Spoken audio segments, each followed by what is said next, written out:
Okay, so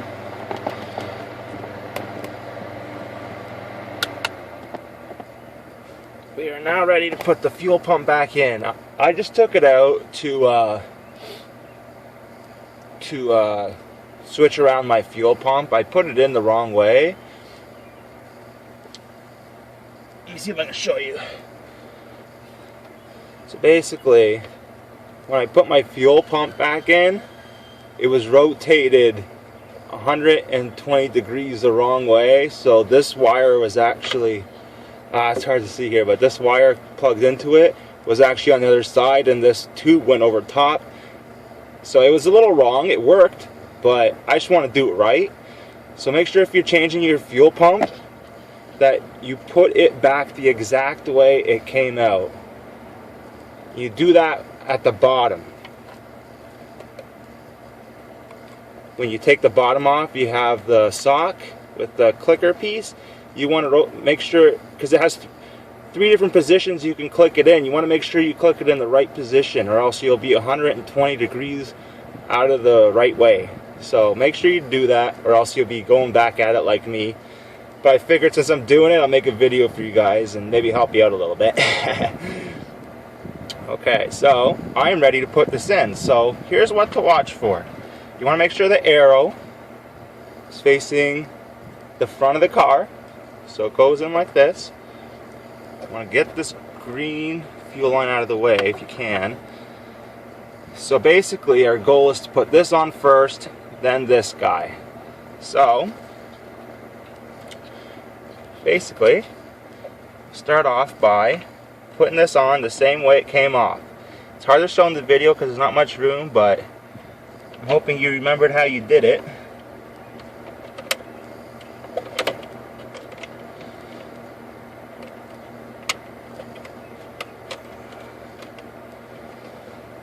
Hook it around.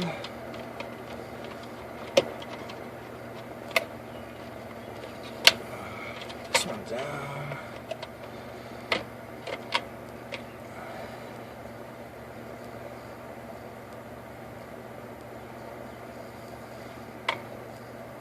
I don't remember if it was in there or not.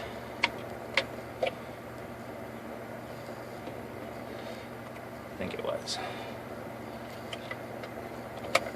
So we'll go ahead, put that where it needs to go, and then click down on it like that. Nice and good. Right in its place. Nice. Okay, so here's what you want to do. You want to make sure that this line where it's flat here, you want to make sure this line comes down here, so it allows you to get it back into the hole. So it's like this.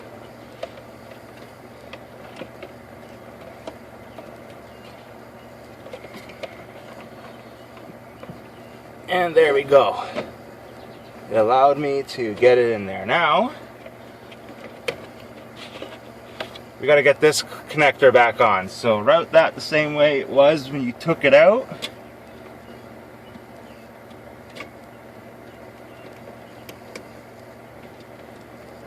Lower it a little more.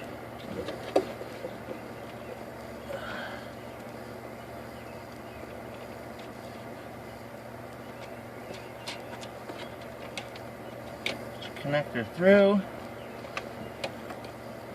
And click it into place. Just like so. Once you got your connector on, just make sure nothing's being obstructed. Everything looks good to me. So basically, I just lowered it into place. Like that. Get this connector from back on top. There you go. See that? It's in place. It's going to have a springy effect, so it's going to want to. It's not going to go all the way down, but it's going to be like this. Now, what we want to do is get our ring.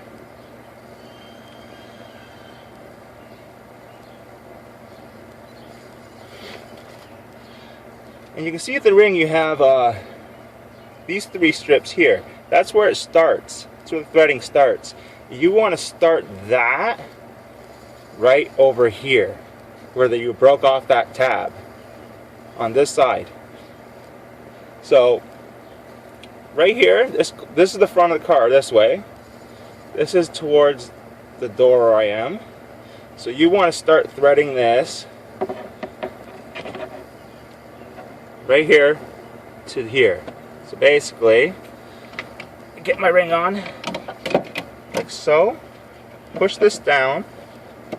You want to make sure it's in there. Push down like so.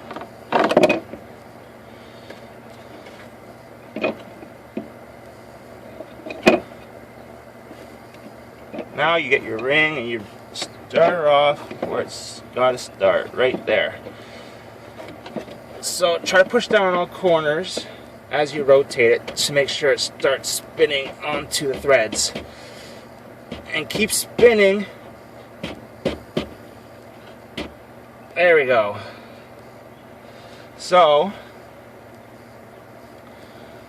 I got to do a full turn. So where I started here, those 3 notches that started here have to go all the way around and then back to here. So it's good to take a picture before you take it off to see where your notches are so you can get it back into the same position, but mine was right around here. So, get my tool.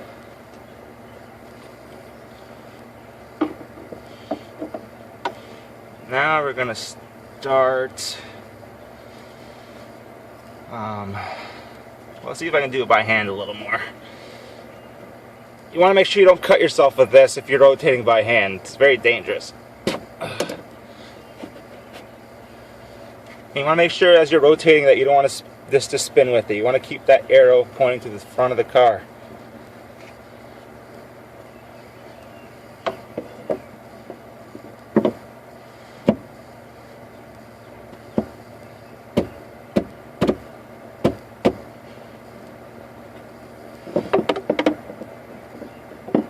Alright, so basically, just going to keep going at it until I get it. It takes a little while. It's a big ring. Just going to keep adjusting that as I spin it. Rotate a little more.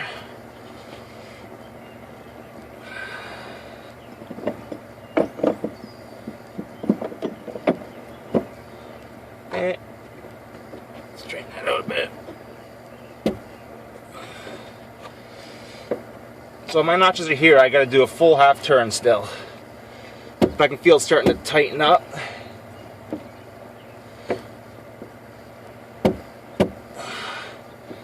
Pump is starting to get tight now. So now I think I'll start using my ratchet.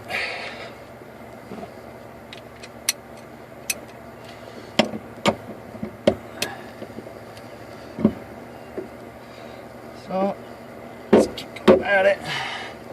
Make sure your arrow is still facing straight, which mine is.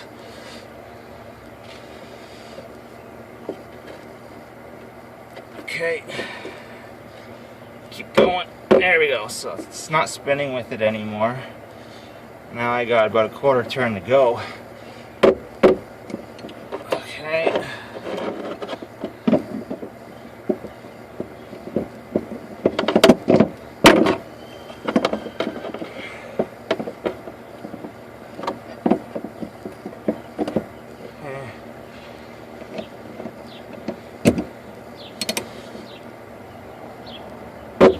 Okay, so keep going.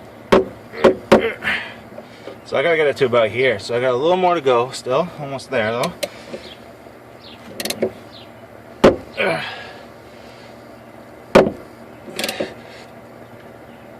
There we go. That's about where it was when I first took it apart earlier. So the arrow's facing that way. The ring's on nice and tight. Okay, so now take your fuel line. Okay. Loosen this. Pop her on. See, it's on there nice and tight, not going anywhere.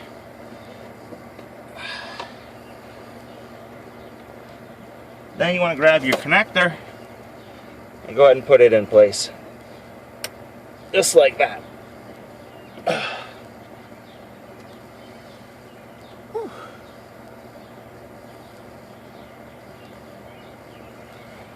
Alright, so it looks like we're pretty much done. But before you put everything back on, I want to dry everything. Get all that fuel out of there. All that WD-40, dry it up real nice. Right around your connector and make sure it's all dry. Clean it up.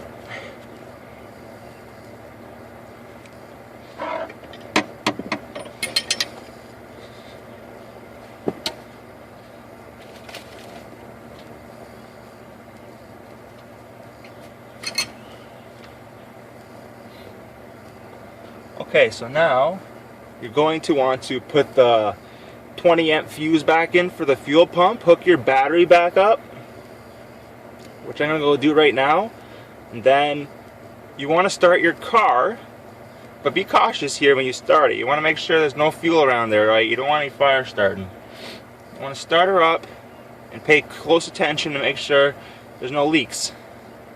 So I will go hook everything back up and I will start the car in a couple seconds.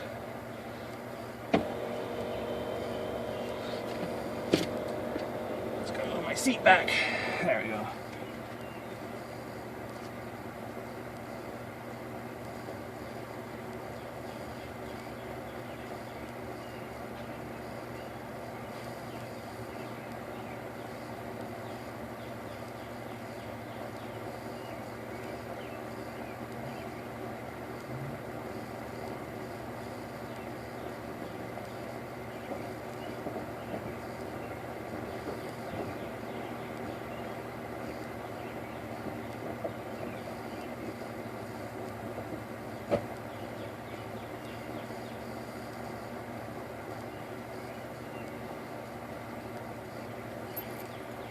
Okay, going to start the car now. Sometimes it takes a few seconds to crank because of the air bubbles.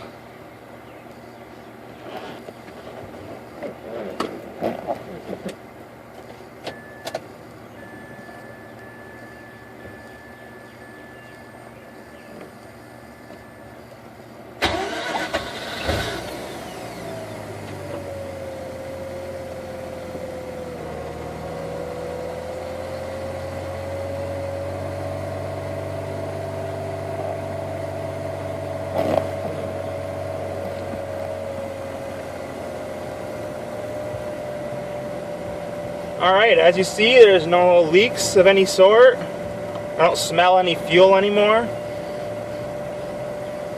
But you still want to leave it like this and drive around the block and keep a close eye on it. Hit your brakes, make sure that the fluid splashing around does not cause it to leak. If you can confirm that, then put in, don't go over a half tank of fuel to start, to make sure you don't have any leaks. If you find half tanks, you're not getting any leaks, go to 3/4 of a tank. Still no leaks, then you can fill her up next time. So that's my suggestions, and you know, that's not much to it. It's pretty easy, especially after you've done it, so I figured, you know, might as well make this video, and I hope it helps some people out. So good luck. If you have any questions, just fire me a message and I'll see what I can do. Have fun.